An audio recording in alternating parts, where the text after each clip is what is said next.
Voici une vidéo de présentation de notre régulateur d'allure. Depuis notre bateau, nous allons vous montrer comment utiliser un hydrovan.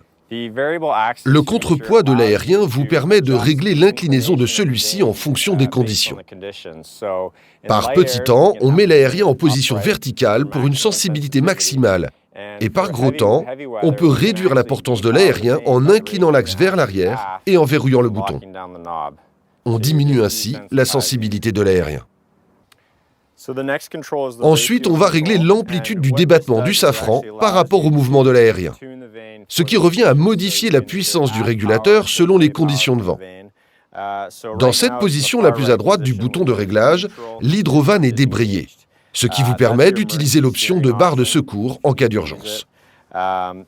Maintenant, avec un vent léger à modéré, je bascule le bouton complètement à gauche. Le ratio est de 3 pour 1. Un maximum de puissance sera donc transféré au safran. La course du safran forme un angle de 15 degrés seulement, d'un bord à l'autre. Nous passons au réglage intermédiaire. Le ratio est alors de 2 pour 1, et cette fois, le safran balaye un angle de 25 degrés.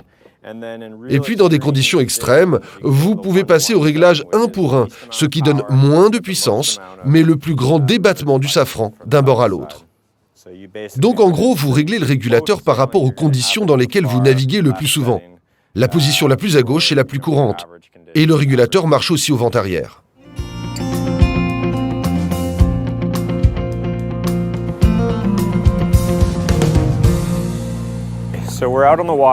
Nous sommes donc sur l'eau dans la magnifique baie de Bérard.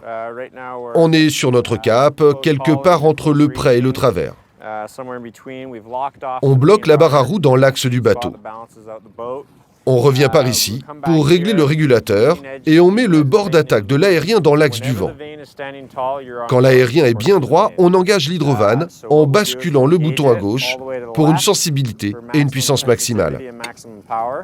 Vous avez l'aérien qui se tient bien droit. Maintenant, ce qui se passe, c'est que dès que le bateau s'écarte de son cap, l'aérien se déplace d'un côté à l'autre, ce qui fait bouger le safran et maintient le bateau sur sa trajectoire. Vous devez garder à l'esprit que vous suivez toujours un cap basé sur le vent apparent. Donc si le vent change de 10 degrés, le régulateur d'allure va suivre. Pour corriger votre trajectoire, vous pouvez utiliser la ligne de réglage à distance. En la manipulant, vous modifiez l'angle d'attaque de l'aérien et ainsi vous suivez la route que vous souhaitez. Après, n'oubliez pas de régler vos voiles. Mais en général, une fois que l'aérien est bien réglé, il se tient droit et fait des petits allers-retours d'un côté à l'autre. C'est le genre de mouvement que vous devez rechercher. S'il est constamment basculé d'un côté, alors vous savez que vous n'avez pas engagé le bon rapport. Une autre caractéristique importante de l'hydrovan est le fait qu'il sert également de gouvernail de secours. Ainsi, si vous avez des problèmes avec votre safran, qu'il s'agisse d'une panne de secteur de barre ou une panne hydraulique, vous avez toujours la solution de repli. Tout ce que vous avez à faire est de déconnecter le safran de l'hydrovan en mettant le bouton tout à fait à droite. Le régulateur est alors en stand-by. Le safran est libre et ce que vous pouvez faire, c'est prendre la petite barre et la glisser à l'intérieur du support de barre de cette façon.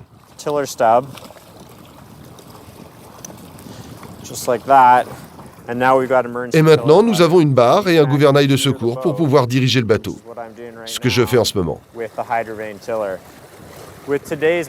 Avec les bateaux modernes d'aujourd'hui, la plupart sont équipés de systèmes de barres plus vulnérables qui peuvent vous poser des problèmes.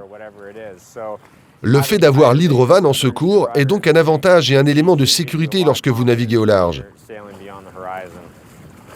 Une autre caractéristique que je voulais mentionner, c'est que vous pouvez également fixer un petit pilote électrique sur la barre de l'hydrovan.